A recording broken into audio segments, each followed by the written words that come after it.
So my name's Mark Siegel. I'm the editorial director of First Second Books, which is what's on my business card. But basically, I started this thing. It's one of my babies. It's a project. It's as much a business as it is a creative project. So a few things set us apart from other houses. Part of it is the fact of going for all three age categories evenly.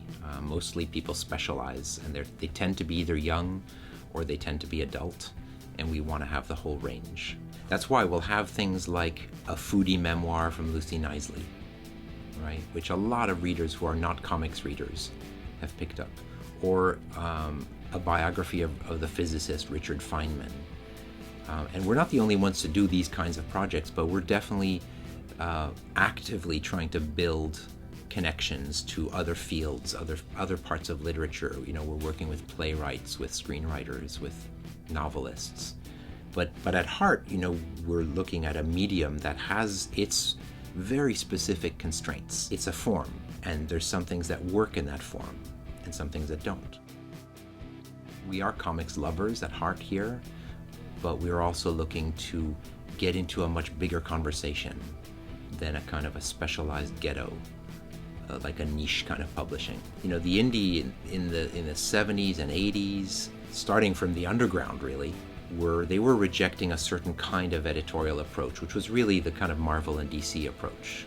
And so they basically separated themselves from any kind of editorial process. But we're kind of coming back into this idea that you need someone who doesn't have the same blind spots as you, as an author, as a creator. So there's a whole editorial conversation that's quite unique, I think, to First Second. We're bringing people in who are voices, as opposed to like people who are kind of contributors to a brand. So First Second is first and foremost an author house. So we're building an editorial home. Then, you know, if you're talking about championing your authors, you're actively looking to find their audience, to find their greatest audience, because it's very different working with the librarians, which in America, you know, is a force. You know, if you really wow the librarians with a big award, a literary award, there's 80,000 of them to help you champion your book. Well, First Second is not really intended to be like a boutique little thing. It's meant to have some clout. We want to reach every household in America, every reading household, and the ones who aren't yet reading households. If you want to do comics, you have to be nuts. The amount of work that goes into, especially a long graphic novel, is crazy. There's like mental fatigue and stamina issues that no other kind of book faces. But then also financially, it's really hard. So one of the things we're doing is to make it a viable career, to be a graphic novelist, to be a comics creator. And that means, you know, the books need to sell. We need to be a successful business if we're gonna, you know, be able to pay advances that an author can live on. And it's like, yeah, there's a way to make it work in prose publishing. There's a way to make it work in children's publishing.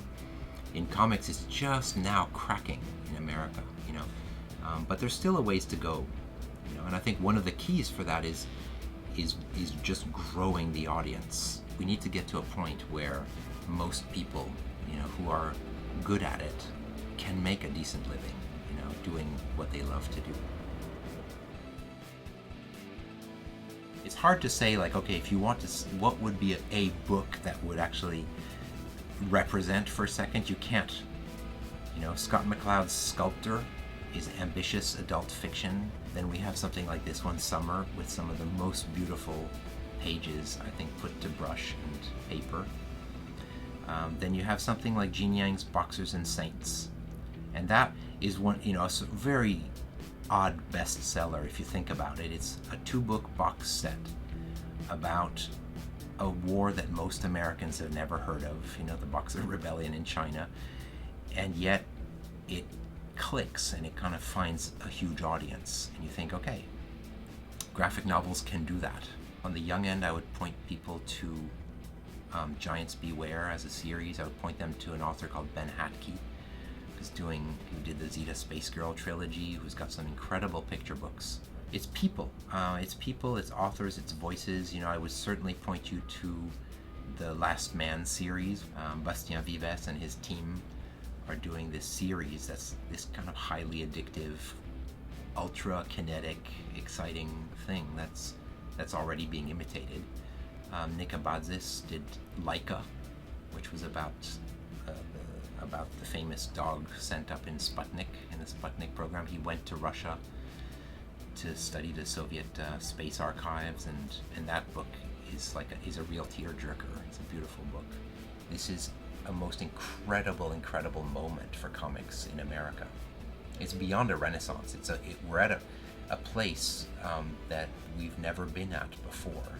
We've played some part in this, and the landscape is altered because of 1st Second in some way, and that I'm proud of, and I feel like we're in a position now to establish that and cement that for the future, where the graphic novel is actually part of the reading diet. It's valued, it's treasured, its authors are respected as part of the rich inheritance of American and worldwide literature.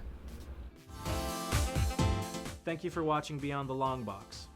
If you enjoy the show and would like to see more, please hit subscribe, and we'll continue to bring you the best in comics. Worship me!